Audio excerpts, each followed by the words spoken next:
Good morning, good afternoon, and good evening. I hope you're good wherever you are, and I hope that the blessings of the Lord as well are upon your life, right? And I hope that everything is going well in your life. And I also hope that the messages that you listen to on this channel, I hope that these are able to impact you in a positive way, and that you are able to apply these messages that you get from this channel in your life, and then you are able to transform your life, right now. Today's topic is a bit different from all the other topics that we've been talking about, right? Now, this topic is not something I've spoken about before. Maybe I have, but not like in having an entire episode where we talk about what we're going to talk about today, right? Now, first of all, just to give you a brief background, I didn't want to talk about this episode, but then then got the confirmation message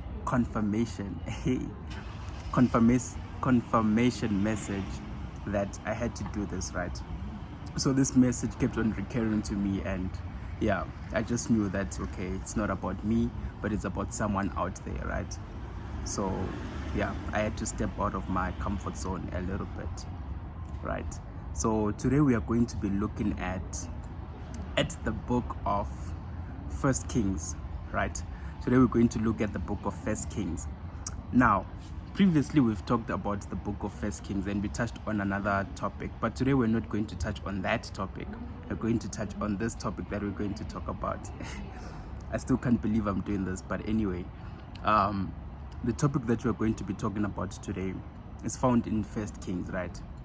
So let me just give you a brief summary or brief background of what was going on before we get to our message for today. So there was Bathsheba, right? And then there was David.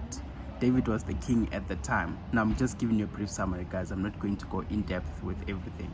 Just going to give you a brief summary. There was Bathsheba, and then there was David. Now, Bathsheba had a son whose name was Solomon, and this was David's son, right? So there was also another son called Adonijah, right? There was also another son called Adonijah, but from another mother. So it now came to a point whereby Adonijah raised himself and then exalted himself and then decided to make himself king. And then Bathsheba then came to a point where she heard this news that, you know what, listen, your son is supposed to be the one that is next in line to be king, but now we are actually realizing that Adonijah is the one that is taking place or has taken that position.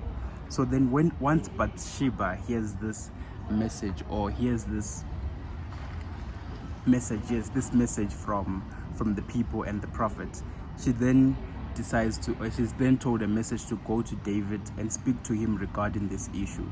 And now we are going to get to where our message is based on today, right? So when she then goes to David, right? She goes to David. I like the way that the Bible clearly puts it for us, guys, about how she was able to talk to him and how she was then able to make him to listen, even though she was the one that had been wronged. Now, David had given her a promise that her son was going to be the one that was next in line to be king, right? But when she finds out this message that, listen, another woman's son is now taken over and is now king, she does not go to David and start to shout and start to say, you promised me this, how can you go back on your word, and you do this and you did this and you did that, right? She doesn't do that, right? And that's just the point I want us to keep. She doesn't do that. But the approach that she uses, even though she was the one that was wronged, she goes and guys, go and read 1 Kings chapter 1. Go and read it, right? And you understand where we're coming from. She goes to the king and then she humbles herself. Keep in mind, she has been wronged, but she goes to the king and then she humbles herself before the king, and then she starts to say all these kind of things, right? I don't know how to call it in English, but I don't know how to call it in English. But anyway, she comes to the king and then she humbles herself down, and then she starts to talk to the king and she brings forth her issue without shouting. Now, the point I want you to keep in mind is that she had been wronged. Now, she had every right to come to the king and start shouting and start asking him, you know what, you promised me A, you promised me B, you promised me C. What's happening? I see now that the opposite is actually happening, right? But she doesn't do that. She humbles herself down and she speaks with a soft voice, and she speaks with in a feminine way, right? If I can say, yeah, in a feminine way. She then speaks to the king in a feminine way. And then once the king hears all of this, the king David, once he hears all of this, he then says, listen, now that I've heard this thing, right, your request will be granted. Now, a thought that then came to my mind was, is this the way that can make a woman to speak to her spouse or fiance, I don't know, married people, or your husband, right? Yeah, let's just say your husband. Yeah, let's just put it there and say your husband. Is this the way that you can speak to your spouse or your husband and have them to listen to you? Now, this message is not meant for everyone, right? But this message is meant for specific people, right? So, the message I want to bring to you today is that the best way you can speak to your husband, yeah, the best way you can speak to your husband or your spouse or whoever, guys, and this message is mostly directed to the female side, right? Yeah, it's mostly directed to the female side. I cannot be saying the best way to talk to your husband and you're a man. No. That's not what we do here. That's not what we do. But anyway, back to our story. I want you to keep in mind, the next time, I just want you to try this out, right? Now, I don't know who's going to watch this message, and I don't know why God wanted me to speak about this. Maybe there's someone who needed to hear this. I don't know, but there's nothing that just happens for no reason, right? I want you to try this method. The next time, when your spouse or your husband or your fiance, right, does you wrong, right? I want you to take this approach. Don't go there and start shouting and start saying, you know what, you promised me this, and you raise your voice and you do all these kind of things, right? I don't want you to do that. But rather, the thing that I want you to practice is that I want you to go there and humble yourself, guys. And I know it's probably you thinking, humble myself when they've done me wrong. How can I possibly do that? But I want you to practice this. I don't know, just practice this method, right? I think it's a way of nature when you humble yourself as a woman, and then you're able to speak to your person, yes, and bring across your issue without shouting. I think you're not fighting against nature, but you're actually putting yourself in a strong position, right? You're actually putting yourself in a strong position. In the world that we live in today, you've been told that take up your position, stand like a woman, be masculine, show him that you can also do this thing and you can shout and all of that. But no, guys, the Bible is bringing another aspect to this thing.